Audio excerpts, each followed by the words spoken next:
Do you wash your beard? That would take care of that itchiness. I scrub with soap and water. Is that not sufficient?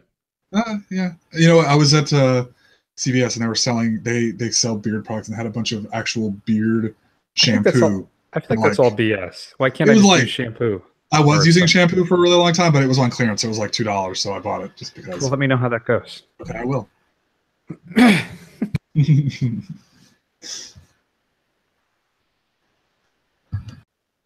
I think I want to get a different pop filter. They actually make them now that go over the Blue Yetis. Oh, okay. Maybe I shouldn't be doing this motion. But instead of having this one that I have, which is always difficult to orchestrate. Mm-hmm. Good times. Here we go. Yeah.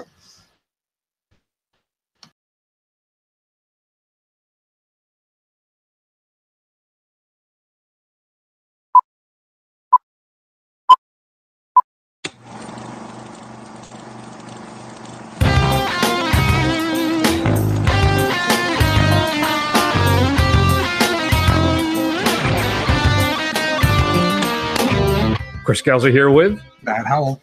In this episode of The First to Run, Matt and I are going to discuss Darkest Hour. I can't tell you, Matt, how many times I've written The Darkest Hour, but there is no indefinite article here, people. I cannot stress how important this is. Just Darkest Hour. Starring Gary Oldman as Winston Churchill. We're also going to discuss the Netflix blockbuster, right, Matt? This is their first attempt at a, air quotes, summer blockbuster. Right. Bright. Starring Will Smith and Joel Edgerton.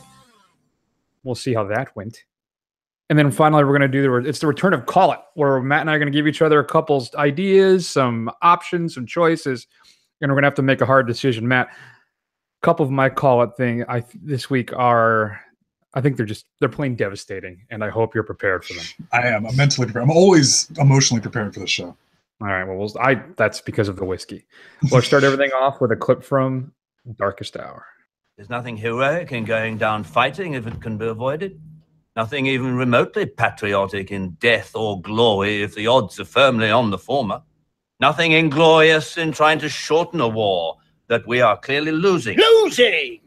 Europe is lost.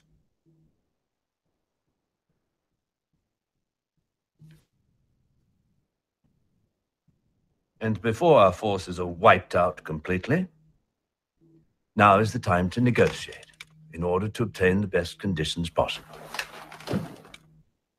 Hitler will not insist on outrageous terms. He will know his own weaknesses. He will be reasonable. When will the lesson be learned? When will the lesson be learned? How many more dictators must be wooed, appeased, good God, given him mixed privileges before we learn? You cannot reason with a tiger when your head is in its mouth. So Winston Churchill clearly is a little upset in that clip. I'd have to say too, Matt, that Churchill probably would consider himself a stable genius. Not just a genius, but a stable genius if you're following the news this Saturday morning. But still. So this is the key point in England's history in World War II. Neville Chamberlain has stepped down as prime minister after the disastrous appeasement with Hitler in the Axis powers. Parliament has decided that new leadership is needed, and the one person that one of the parties wants that everybody else seems to dread is Winston Churchill. So he takes over as prime minister, and there's two really big arcs in this film, right, Matt? First off, there's the dealing with the evacuation of Dunkirk. Well, not even the evacuation, right? It's more deciding what the hell are we going to do about Dunkirk that leads to the evacuation. Which I think this might be a fun double feature, right, Matt, with Dunkirk, Nolan's film. And we just stop like halfway, 2/3 of the way through this film. Take a 3-hour break and watch Operation Dynamo play out. Exactly. So there's that. And of course, there's the ultimate decision, as you heard in that clip. What are we going to do? There's a faction in Parliament there that wants to negotiate with Hitler because they think that's their best chance of survival. Of course, in retrospect, I think we can all say that would have been the absolute wrong decision. So, Matt, this is considered really a character piece, that this is Oldman's picture. He is the one that's holding this thing and buoys the entire film. There's talk of him being nominated for Best Actor, and he would be a shoo-in, I would say, except, of course, potentially for Phantom Thread. I feel like Oldman just doesn't get a chance. He doesn't, you know what? This is really, I think, his first chance of, this is his first Best Actor nom, if he gets one, which I think it's pretty safe to say he's going to. Didn't he have a Best Supporting, or did he have a Best Actor previously? I think, well, from what I remember from our pal Skip, he was very upset that Gary Oldman has never received even a nomination. So I don't think he has even gotten a nomination before, for at least lead. I don't. Oh yeah, no, not Best Actor. I think he had a supporting one. Either way, we'll figure that out at some point. It's not like we had any time to prep. Damn interns. Yeah, no, really. Jimmy, look that up, Jimmy. All right. This is the fourth Jimmy we've had. It's horrible. So, where do you come down to the dark on Darkest? I almost did it myself. Where do you come down on Darkest Hour, Matt? Is this a what do I always say? Is this a Training Day situation where the performance is really the only thing worth watching for this thing, or what do you think? Best Picture nominee, perhaps. What are you feeling from Darkest Hour? Okay, so I'll start with your last question first. It could possibly be a nominee because, I mean, they can go up to 10, and I think that they could fit that in there, but I think there's no way in hell that it wins. Is it a Training Day situation? I hesitate to say yes, but I guess under the criteria of, is the only thing that really recommends it the fact of Gary Oldman's performance, I'd have to say yes. While it is interesting to see how, you know, if you're not really familiar with the history, which I wasn't, you know, I didn't realize how close Britain was to negotiating with Hitler. And that was interesting. But I mean, for the most part, you've seen a lot of this in other places, and really the only thing it has going for it is Oldman's performance, which is, you know, admittedly fantastic. Yeah, I don't. Hold on. Let me get it. All right, so Jimmy has given me the Matt, I'm disappointed in us. Why? Best Actor nomination, 2012, Tinker Tailor Soldier Spy. Oh, okay. Yeah, I guess we're terrible. That just goes to show you how memorable a lot of Oscar movies are, but I digress. Go ahead. Yeah, so thank you, Jim. Yeah, no, I don't think this quite measures up to a Training Day. Measures up. That's not the proper term. I don't think this quite compares to a Training Day situation. I think this film is strong enough independent of that. Now, I think the core of it, like we said, clearly is Gary Oldman's performance, which I think is masterful. I think the man disappears in this role, and not even just because of the makeup, which of course is a big part of it. And I can guarantee you, I think we're going to get a makeup nomination for this thing. But just I think it's just a pleasure to watch. What I think is a master actor. Oldman, think about Oldman.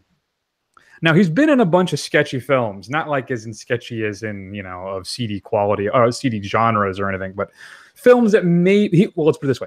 He tends to be the best thing in so-so films, right? So if you go through his oeuvre, he's always good, even if the film itself is not quite as good. So, but I think that's not quite the case here. I think this film for me, it's a backroom action thriller. Really, it's got palace intrigue, Matt. We've got war. We've got redemption. It's got a nice, sweet relationship between him and his wife. I don't know. I thoroughly enjoyed this thing. I really think if it wasn't, now, of course, we haven't seen it yet, but if it wasn't for Phantom Thread, I think he would win. But we have to see what our boy Daniel Day-Lewis is going to turn out here in the Phantom Thread. Another thing, too, is another actor who I absolutely adore is Ben Mendelsohn. Yeah. He plays King George VI. Mm-hmm. Mendelsohn is exceptionally strong in everything he is in as well. He was a director Krennic in Rogue One for the folks who are the big Star Wars fans. He was fascinating and incredible in one of this show's favorite films, criminally underappreciated, Killing Them Softly. You want to talk about range. You look at Ben Mendelsohn's career. All right, that guy can do anything, just like Oldman. So, still, I think there's some particularly good shots on this. I think Joe Wright, who's the director of the film, equates himself quite well. I think this is his best film since Atonement. I think Atonement is his arc. I think that's his peak of work. you haven't seen Atonement, it's maybe not as quite a good a film, I think, as Atonement, though I think the performances in this one are stronger. But of course, that's just, it's because we're talking Oldman and a little dusting of Mendelsohn. So, but it has some really great shots in this too. Particularly for me, Matt, is the soldiers at Dunkirk as the camera pans out of the church up to the hole in the ceiling, and then the result of all of that, I was like, wow. That was a great, just stunning visual for me, as well as how he decides to like Churchill or Oldman when he's in Parliament giving his speeches. I don't know. I just think there were some really interesting decisions by Wright in this that I really enjoyed. So overall, I don't know. I thought this was great. I really enjoyed it. Maybe it's not, like I said, it's not a training day issue for me, but it's coming a little bit to the edge of that. But it's, like I said, the whole thing is pushed forward just by Oldman's performance. I don't know. What do you think? You have anything else to share there? Yeah, I mean, I agree with you. It's good. It's very good, but it's not great. And this is going to be one of those things where it gets a lot of buzz. And just as we pointed out, with Tinker Tailor Soldier Spy, this is going to be one of those things that's kind of lost to the annals of history. This is not going to be, I hate to say it, but I mean, people are going to remember Gary Oldman for his work with Luc Besson more than they're going to remember this at the end of the day. Signature performance. Yeah, or the bad guy in The Fifth Element, who I'm blanking on his name, or the corrupt cop in The Professional. You know what? For me, another brief aside too on Oldman, just to cut you off because I feel like it's just what I do here. You can. You're the boss. I think the unsung hero. Well, clearly, Oldman's Commissioner Gordon is the unsung hero of Nolan's Dark Knight trilogy. True. I think he delivers the strongest, consistent performances in all three of those films. I know Heath Ledger gets all the accolades as the Joker, but that performance, though layered, is still a little flashy. Yeah. I think that his performance as Commissioner Gordon is the rock center of all three of those films. It's, for me, potentially the most interesting as well. I don't know what it is. Whenever he's on screen as Gordon, I'm totally grounded in watching it. In fact, the stinger for this clip from this show will be one of my absolute favorite line deliveries by Oldman as Commissioner Gordon. So you can look forward to that this week. Spoiler alert. So I'm sorry. Go ahead. What you're going to say now? Well, my train of thought is completely derailed now. But I mean, it's a good film. I mean, it's a good. Type of Oscar film. I mean, he's certainly going to get nominated. I saw Phantom Thread's preview before this film for the first time, and I just from that little bit that I saw of Daniel Day-Lewis, I don't think there's any way that Oldman wins compared to what I've seen of that 2-minute preview. But I don't know. I think he's probably silver medalist. I don't know who else I would nominate in the best actor in the lead performance category. So. It's a shame, but I don't think he's going to win, but it is fantastic as far as the performance goes. Yeah, and it's not really for me. It wasn't. Now, I've heard audio clips over the years from different speeches and stuff that Churchill delivered, and this is not one of those things where I feel like it's an impersonation or an impression instead of more of a performance. I think sometimes when you're playing people who actually lived, that's just a knock against them in the academies, for the Academy when they're choosing who the best actor is going to be. But still, yeah.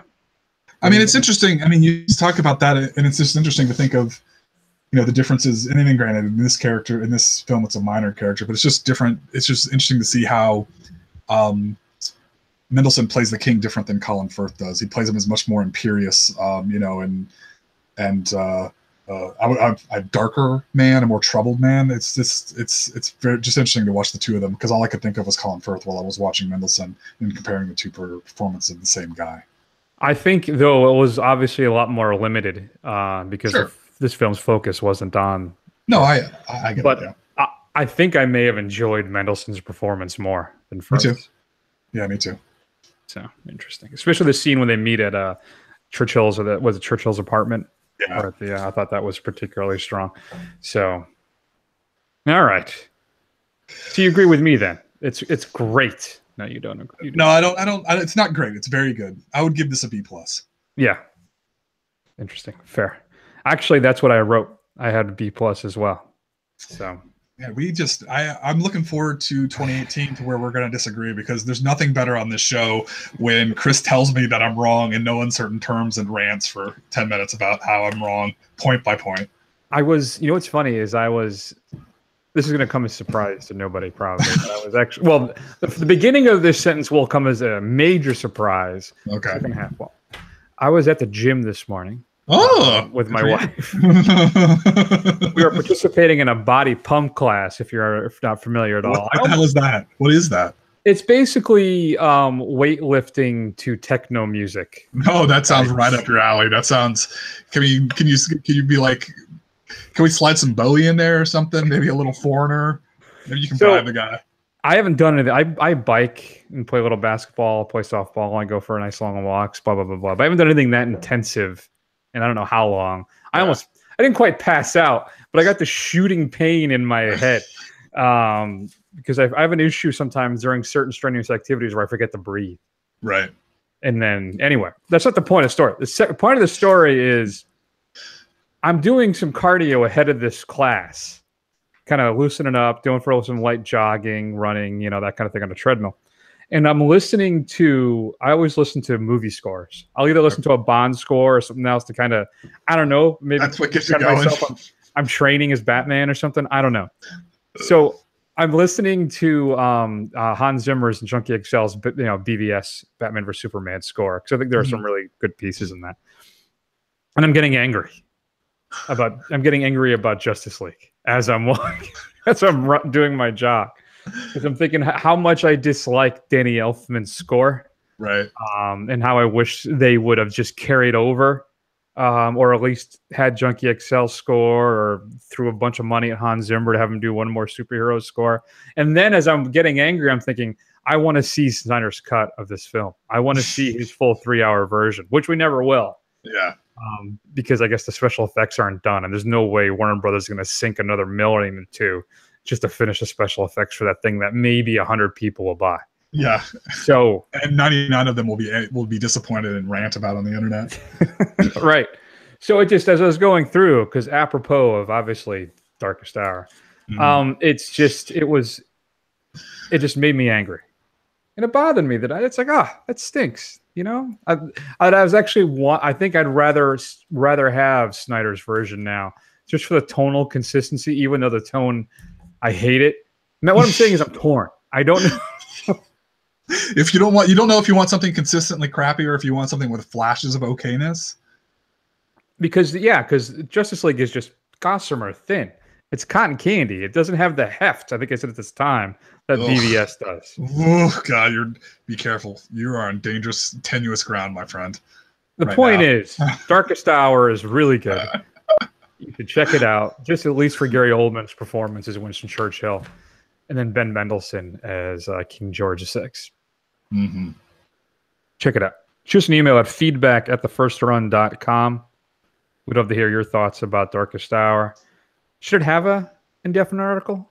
But then would it get confused with that bad horror film, The Darkest Hour, that sci-fi thing from like 5 years ago or so? And am I right? And what about Justice League?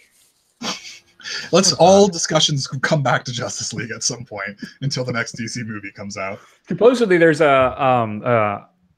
in Germany, the Justice League Blu-ray listing has an extended cut that supposedly, I guess, just more Whedon. More jokes. More jokes and jokes and jokes. There's more Joss Whedon. So we're never going to get the Zack Snyder thing, this full version of that. Man. And you see they hired the guy who steered It and the Conjuring films to take over the DC. Yes. That does not inspire me with comics. It's so amazing. I would say this is the most amazing thing of a cluster I've read all week, but I have read the first few books. Every paragraph of Fire and Fury just gets better and better. Every single paragraph just gets more insane. If you haven't read it, guys, whatever you believe. That's not what are you talking about? What brought that on? Just by the fact that I just love how DC's ineptitude, like they're saying here, trying to save a sinking ship by bringing in a horror director, or at least somebody who worked on horror stuff, to try and save their superhero franchise. And it just seems every time you say something about how inept DC is at, or Warner Brothers is at trying to do this, it just brings me a little glee. Mm-hmm. A little Schadenfreude, as the Germans would say. I don't understand that hire at all. It is okay. The problem with it is it's a horror film that's not scary. Yeah. See, this is why this is great though, because look how Chris is boiling right now. He's on the verge of just losing it, and that's really when Prime First Run happens, when I can poke Chris over the edge. Don't poke the bear. I don't understand. Conjuring films are good. All right, those are. I enjoy the Conjuring films, but again, if you want him to run Justice League Dark or do a Constantine franchise, all right, let's see what happens. Sure. I just don't know if whatever. Let's move on. Matt, Blu-ray and DVD picks, January 9th. A couple big releases. We're going to start off with Liam Neeson and Diane Lane and Mark Felt, the man who brought down the White House. Include some deleted and extended scenes, including another commentary with the director, Peter Landsman. Another film we saw a trailer for, I think we talked about this generally, but 68 Kill. Do you remember that at all? It's like some crazy hyper-stylized... No, not ringing any bells. So it's here. We'll read a little bit about it and then tell me if it reminds you of anything. Trailer dwelling, sewage pumping Chip may not lead the most glamorous life, but he's got one thing going for him. He's head over heels infatuated with his girlfriend, Liza. He's more than willing to overlook her wild streak, the fact that she's hooking up with their landlord, her rather extreme mood swings. So when she proposes a plot to steal 68 grand, he goes along with the plan. But what was supposed to be a simple heist turns into an off-the-rails, blood-spattered crime spree, and Chip learns the hard way just how deranged the love of his life really is. So I guess it's maybe like a punk, a techno-y punk version of True Romance. I don't know. Okay. All right. The Foreigner is being released. Not The Good Foreigner with Lou Graham and Mick Jones. By the way, there is no Foreigner without Lou Graham. All right, Kelly Hansen fans? I'm sure he's a great guy, but he's not Foreigner. Fuck, and for Christ's sake, Mick Jones is barely there anymore. Anyway, Mick Jones is pushing what, 75? Mm-hmm. It's their Foreigner. Matt now is just a cover band. It's a glorified cover band that tours around with the actual name and approval of founder Mick Jones. See, look what I've done. I've gotten I've gotten all fired up. I do this for you, the listener. So the Foreigner. This is the one with Pierce Brosnan and Jackie Chan. Big misfire, Matt. Misfire. Really, it tries to do too many things. And we don't even get the action Jackie Chan we really want. There's some scenes of it. And then it has the internal intrigue, right, of Pierce Brosnan's character. I would like to see either one of the films or the other film that they made, and not these two smashed together that were both harmed by it. So there's that. Criterion is releasing Young Mr. Lincoln. Few American historical figures matter as revered as Abraham Lincoln, though clearly, as things are shaping up, according to some people, no longer one of the greatest presidents. We are living through the time of the greatest president now. Thank you, Senator Hatch. Special features includes a new 4K restoration of the film. See, this is the other problem, too, if I get angry. I don't want to get too political. How can you not get political these days, though? I think there's no way around. Let's just move on. New 4K restoration of the film. New audio commentary featuring film scholar Joe McBride. And a bunch of other stuff. As well as we're getting a Blu-ray release of Judgment at Nuremberg, starring Spencer Tracy, Burt Lancaster, Marlena Dietrich, Judy Garland, and of course, Bill Shatner. Marshall is being released. I want to see Marshall. That's our boy Chadwick Boseman as Thurgood Marshall. Oh, okay. Right. That's getting released on Blu-ray. And it has really just a horrible, horrible cover. Go ahead and look it up. It is just like a Photoshop pasting of the characters. It's just not terribly good. And I'm at the big release this week. I hinted about it earlier. And guess what? You don't want to buy it. It is being released. If you get it by Best Buy, you get a steelbook. Target gets a lenticular cover with some cool postcards, Matt, of where does it take place again? Derry? Derry, Maine. Yeah. But they're like postcards from Derry, Maine with little Pennywise in there. There is a couple behind the scenes making of stuff, some deleted scenes. But the reason why you don't want to get this is that they've already discussed in probably 6 months or so, they will be releasing a director's cut of this on Blu-ray. Okay. So you may want to hold off. Now, from what I understand, it's just the deleted scenes added back in, and you're getting the deleted scenes. So, including the alternate opening? I don't know. I guess one of the scenes that we don't know if it's going to be included yet or not is, I guess, an opening or at least an origin of Pennywise before he's Pennywise. Yeah. But they don't know if they're going to hold it off for the sequel or not. Well, you've seen the funny opening, right? Yes. Yes, that's the opening I'm talking about. 10-second movie. You can YouTube that. Your straight to DVD pick of the week, Matt. We're going old school with this. Some good old sleeves from our friends over at Troma. Junk Bonds, The Return of Junk Bucket. I don't even know there was a Junk Bucket, the first film, but now we get to see the sequel. I don't know how important it is to see the first film or not. You're not going to be able to follow it or not. A sequel to the underground hit Junk Bucket. Junk Bonds, The Return of Junk Bucket, lovingly satirizes the Texas Chainsaw Massacre series as we witness the terror and butchery wreaked upon Lake Pacajanomo, Washington, at the hands of Junk Bucket and his newfound family of phallic cannibals. As charmingly twisted as any movie you'll see this year, Junk Bonds, The Return of Junk Bucket, really got to punch that, is the antithesis of PG-13 horror and mindless remakes. He's still not a garbage man, but he's come back for your junk. God. So wait. Phallic cannibals. Wow. Mm-hmm. So I think he's a serial killer monster who takes care of the boys. Who eats penises? Yes. Okay. I wanted to make subtext text. I appreciate that. Laying it out there, quite literally. Mm-hmm. All right. So Matt, what should we be streaming this week? Well, sticking with the cannibal theme, this is a nice little bit of serendipity. Raw, a French film that we reviewed earlier in the year, is now available on Netflix. This is basically a story of a vegan veterinary student who goes to veterinary school, and she starts developing an awakening hunger for flesh of all kinds and species. So it's a weird little haven't we all, Chris? It's an interesting little French horror film.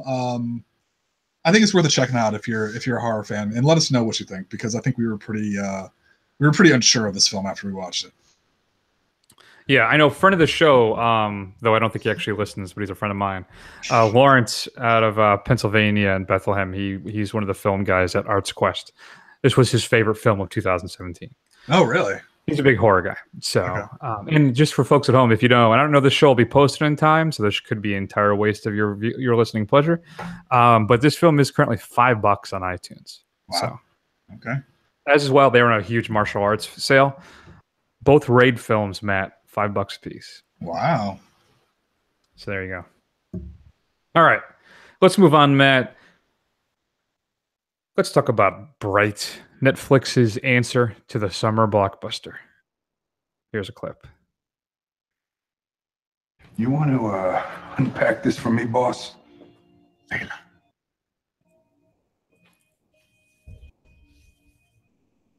Layla was here. What are you talking about? She was sent to kill Tika.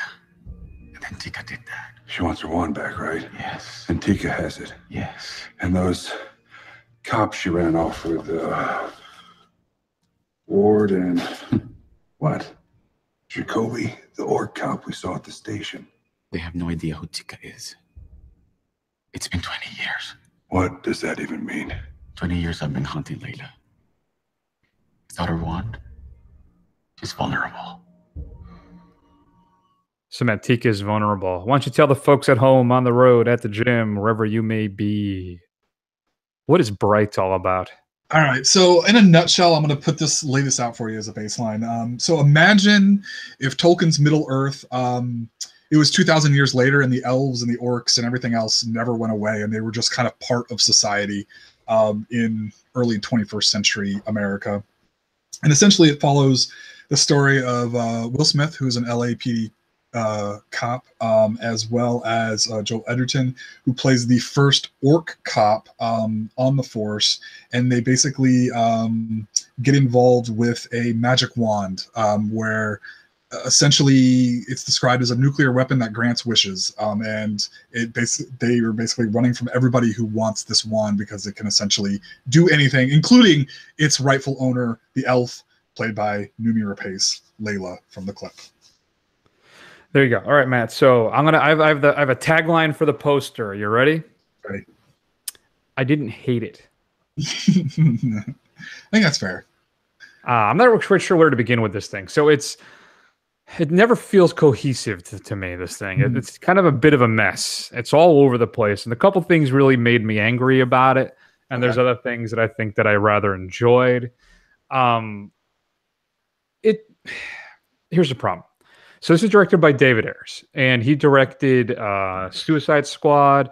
He really came first to prominence with End of Watch, though he directed a few things prior to that. But End of Watch was his big break. Mm-hmm. And I think this is like the 12th cop film he's been associated with as a director or writer. Okay. Which is interesting. But they try and do some heavy lifting in this thing that doesn't really work. So the orcs take the place of minorities in LA and are treated as such. So not rightly, I should qualify by saying, but so you know the issues we have with policing and how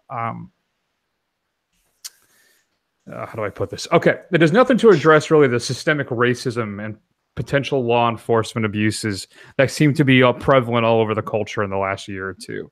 So basically what we've done is we've taken out minorities, I guess particularly blacks and Hispanics, and inserted orcs into their place. So this is not some great social commentary. So what we have is your traditional buddy cop film, Matt, which we do nothing to advance this genre at all. Right. Then we insert some of this social commentary, which doesn't work for me at all.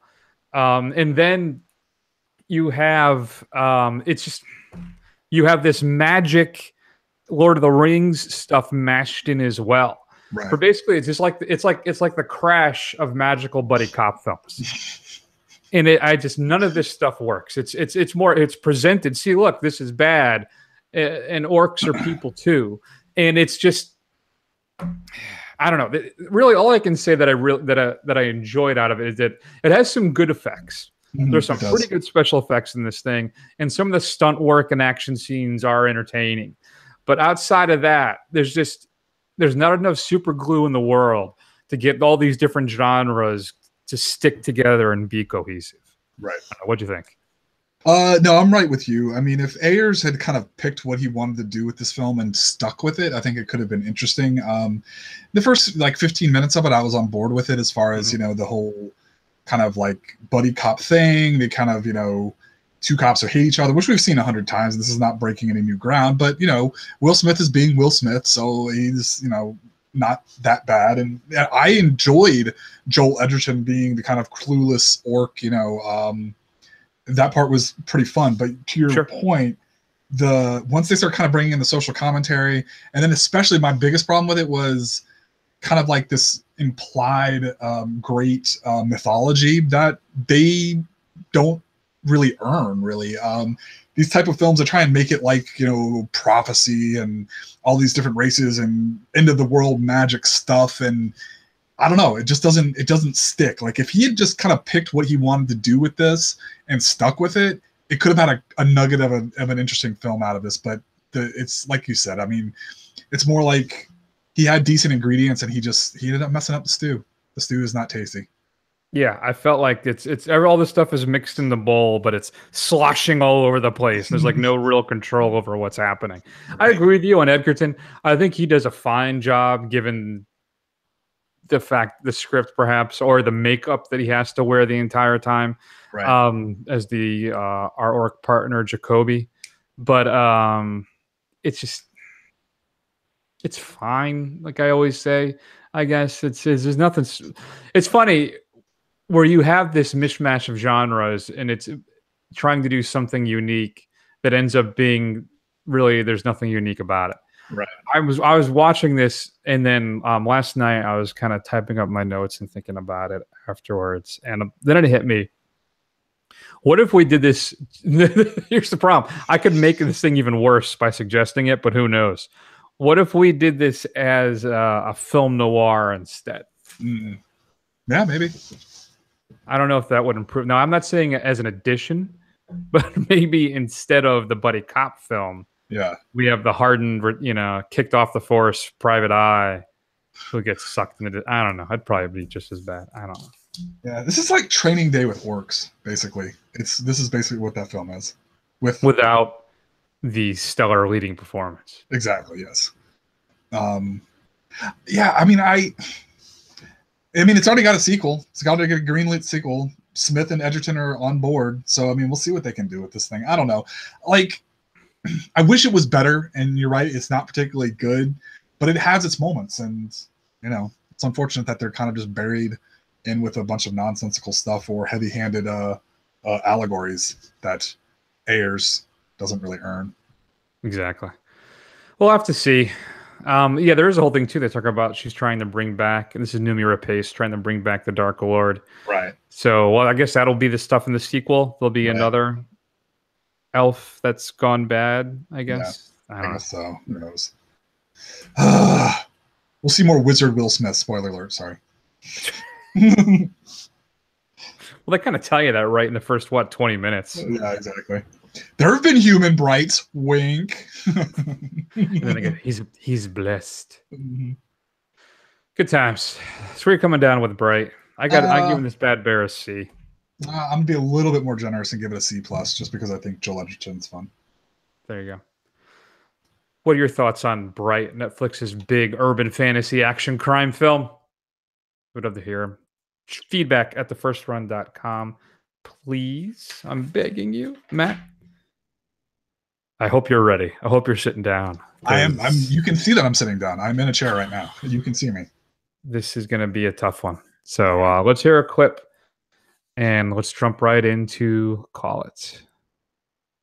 I have a competition in me. I want no one else to succeed.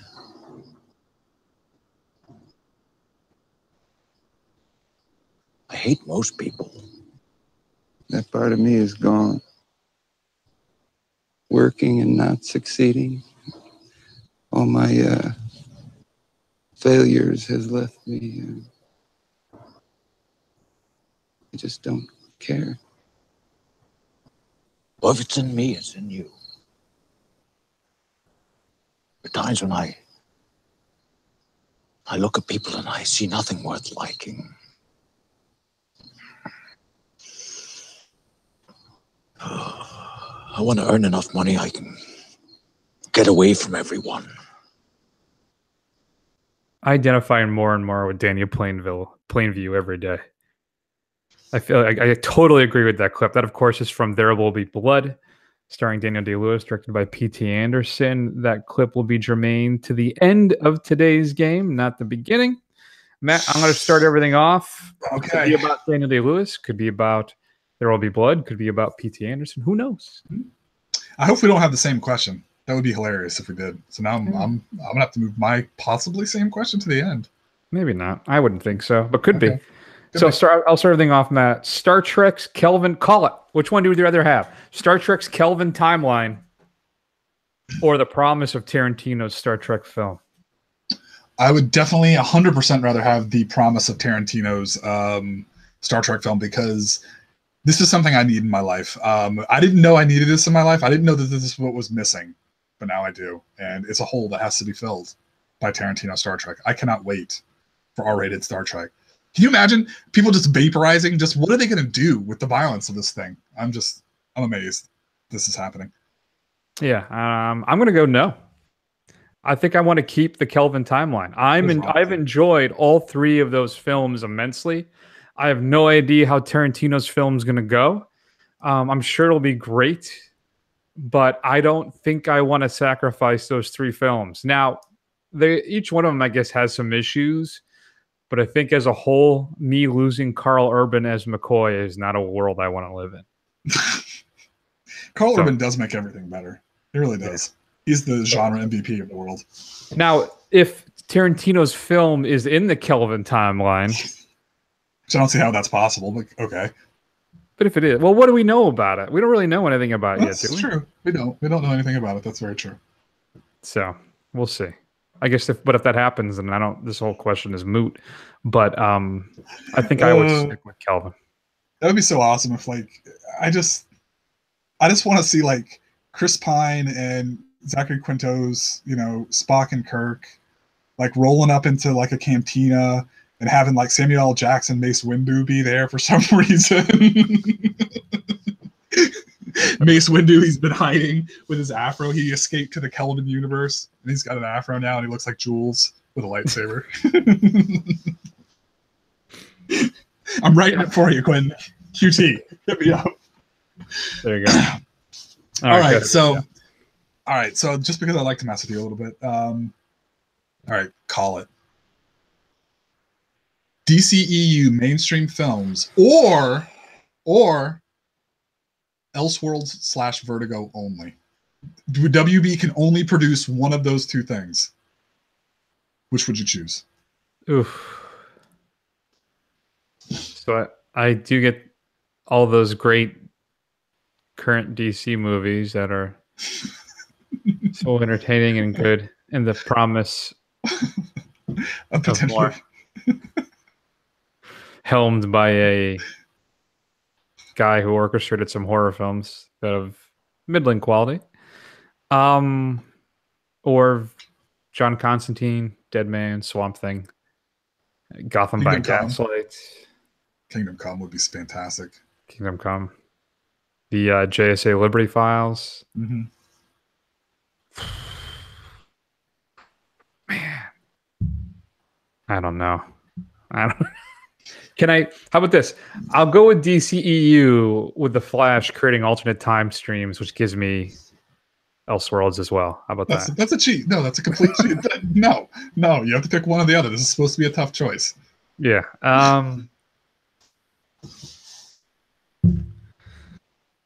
Here's the thing. I guess, and I can't believe I'm going to say this. I guess I'm going to go Vertigo Elseworlds, because if they were churning out at the pace that Marvel was and at the quality level Marvel does, I would choose DCEU. Right. But if I'm going to get maybe one DC film a year, I think I'd rather see a Gotham by Gaslight. I'd rather see a proper Constantine film. I think I'd rather see Red Sun. I think just to see those on the big screen would be cool. Now, here's the thing. That will never happen. No. Because Hollywood doesn't trust the audiences to understand, wait a minute, Superman didn't grow up in the Soviet Union.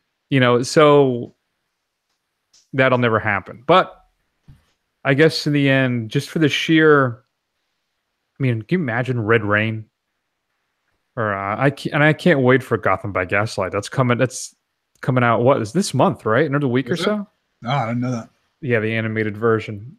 Which, of course, if you're not familiar, that's Batman versus Jack the Ripper. So, yeah, I guess I would like to see those on a big screen. That would be that'd be more fun, I think. Yeah. We'll see. Now, if it's the same people involved, I don't. Oh, that's Ralph. Just choose one. I don't care. Yeah. Give me one. Yeah, there you go. What about you? I would go Elseworlds Vertigo, hands down. I'm not most of my DC output or input. I prefer the kind of standalone stories of Elseworlds, the kind of freedom to do whatever they want with these characters that are basically like myth, and they're not convoluted backstories that make no sense.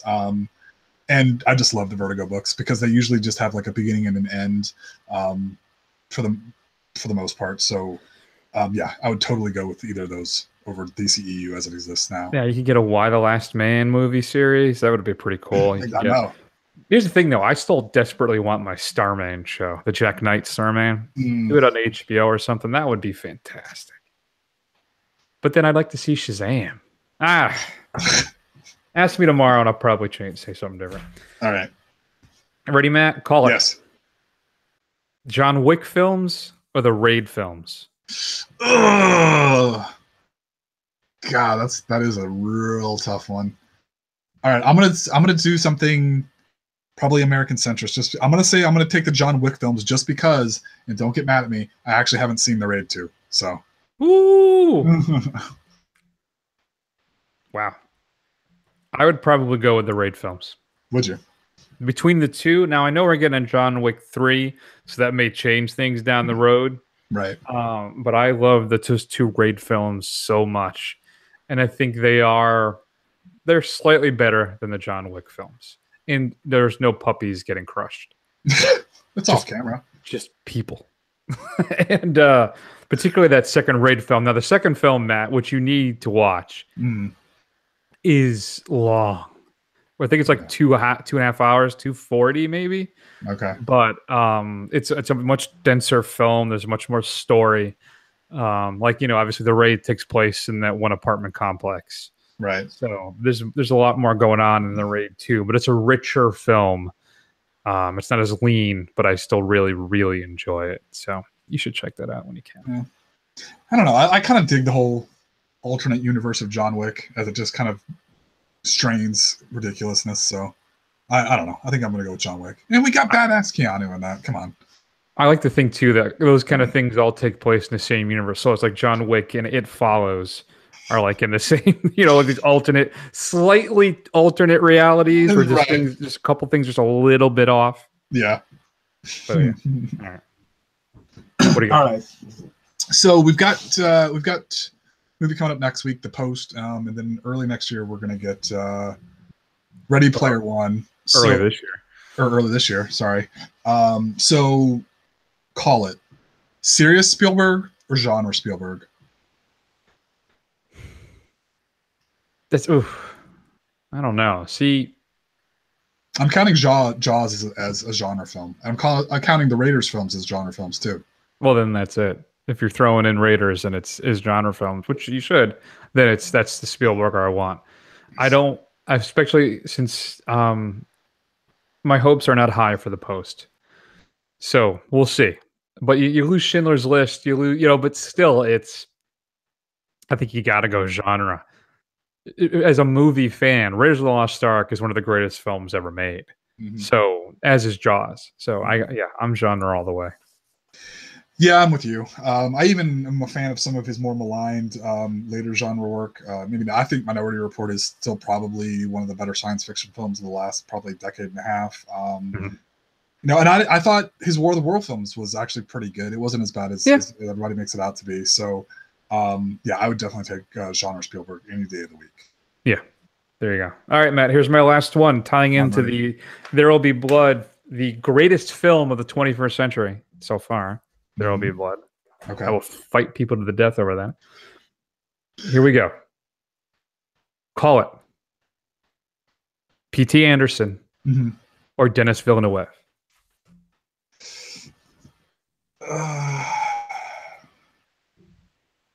So just to remind people, right? Let's go over this a little bit. So Dennis, everybody's pretty much familiar, right, with P.T. Anderson's work, but I feel like Villeneuve's star is really on the rise at this point. Right. So he did Prisoners, The Enemy, which I haven't seen, I confess, but his first big film was Prisoners. Yep. Then you have Sicario, which I've watched probably 10 times. Right. I think came out 2+ years ago. Arrival, which is fantastic. And then, of course, I know we'll be doing our best of 2017 at some point this year. Maybe by June, I think, at this point. Yeah. But he did Blade Runner 2049. Yeah. And he's also, keep in mind, Matt, he's doing Dune. Yeah. And there are rumors that at some point he may do, or at least the Broccoli's, they're going to throw as much money as they can and try and get him to do a Bond film next after that. So that, Denis Villeneuve's prior catalog, and here's the thing, we're going to the future as well. Right. Or P.T. Anderson. Right. Now, P.T. Anderson, you have Boogie Nights. Yep. Right? You have, let me pull them up here. I know why I'm blanking is because I'm looking it up as we go. You have, why isn't this? Oh, way to go. God damn it, Jimmy. Give me the list. All right. Boogie Nights, Magnolia. Wow. Magnolia. Really? Right. Punch Drunk Love, There Will Be Blood, The Master, Mhm. Inherent Vice, and now Phantom Thread, which we have yet to see. Right. Of course, Hard 8 was his first film. Right. Honestly, as much as you may want to come to the screen at me, I'm going to go with Villeneuve personally. I'm much more excited about his output.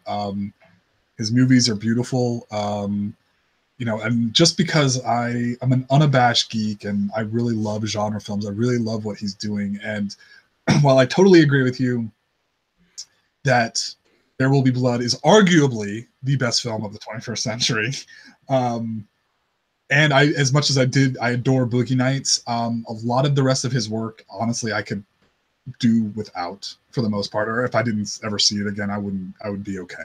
Whereas some of those films you mentioned of Villeneuve's, like Sicario, like Arrival, like Blade Runner in 2049, I can see watching that well into the future over and over again.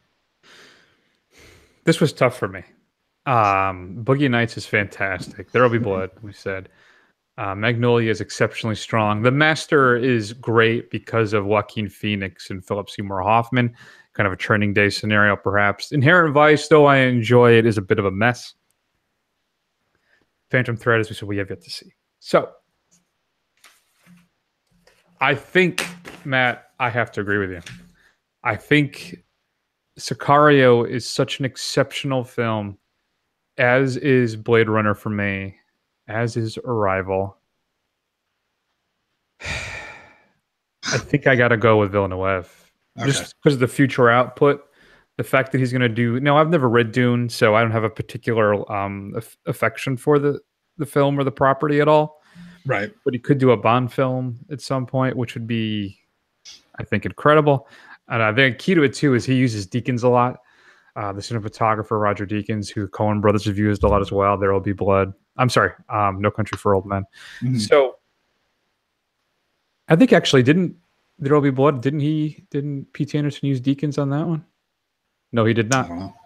Robert Elswit. So either way, I think in the end, I have to go with Villeneuve, which shocked me, Matt, when I finally made the decision. When I first came up with it, I thought it would be harder for you than it would be for me. I thought it was P.T. Anderson alone, just because There Will Be Blood. But it kills me that I'm going to lose that film by selecting P.T. Anderson, the greatest film of the 21st century. Well, maybe we can make it up because I have an amazingly similar question. All right, ready? But I'll just watch Sicario again, which will then be just make you feel better, and then watch Blade Runner 2049, and then maybe you'll get your Bond film, which will make everything right with the world, and you'll be like, "There will be what? I don't even care." Exactly. I can't wait to pick up because we got everything set up here at the house. I got a new receiver that's got the Dolby Atmos and all that stuff, and the 4K Blu-ray player. I'm picking up that Blade Runner 2049 and watching that sucker with the volume up. Oh, I'm so looking forward to that. All right, what's your question? All right, my question is, which Anderson? P.T. Anderson or Wes Anderson? P.T. Anderson for me. Really? Yeah, I think so. I revisit his films more than I do Wes Anderson's films. All right, so wait. So you were saying, again, what we just went over, those two, let's say, arguably those films, you would take that over Rushmore, Tannenbaums, Grand Budapest, Moonrise Kingdom. Because you also have the Darjeeling Limited. I confess, though I think it's a great film, I don't have a lot of affection for it, which is a fantastic Mr. Fox. This Isle of Dogs, though, looks interesting. I don't know. I think the strength of There Will Be Blood would put it over the top for me. So there you go. You get to keep PT. That's good. Yeah. I'm assuming you're Wes Anderson. Oh, of course, yes, without a doubt. Not even a contest. Here's the thing: I haven't watched a Wes Anderson film since I think Moonrise Kingdom. Right? Really? No, you got to have seen Budapest because that came out. Oh, is that after? Then yeah. Grand Budapest Hotel, which I thought was a return to form because it was his first horror film. Right? It's like a Edward Gorey cartoon come to life. That thing, I absolutely loved it. But maybe I got to revisit some some Wes Anderson again. and get that feeling back. I haven't watched Tannenbaums in 10 years, if not longer. That's a good film. Such a good movie. It is. All right. What are your choices, folks? Shoot us an email at feedback@thefirstrun.com.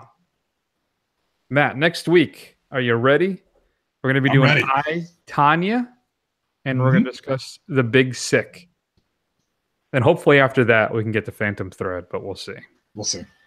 We'll see how that all shakes out. I'll be checking out the post. We may be discussing that at some point as well. Lots going on. I think I want to see Justice League one more time before it leaves the theaters, but I don't know. Ugh. How dare you, sir?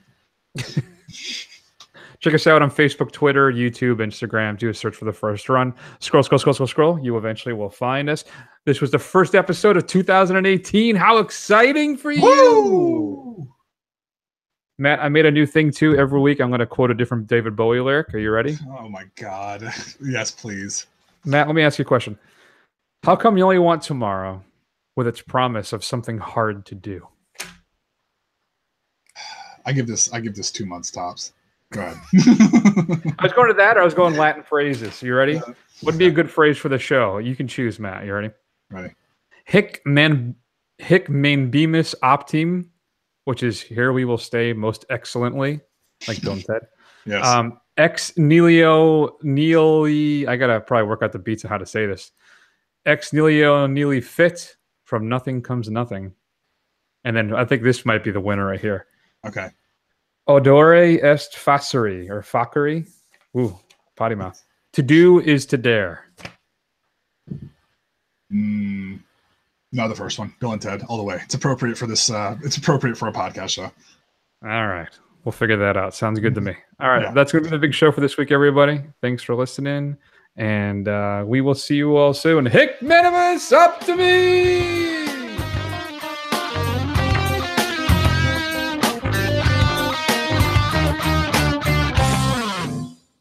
No! There's no time! We have clear shots! Dent is in there with them! We have to save Dent! I have to save Dent! Get ready!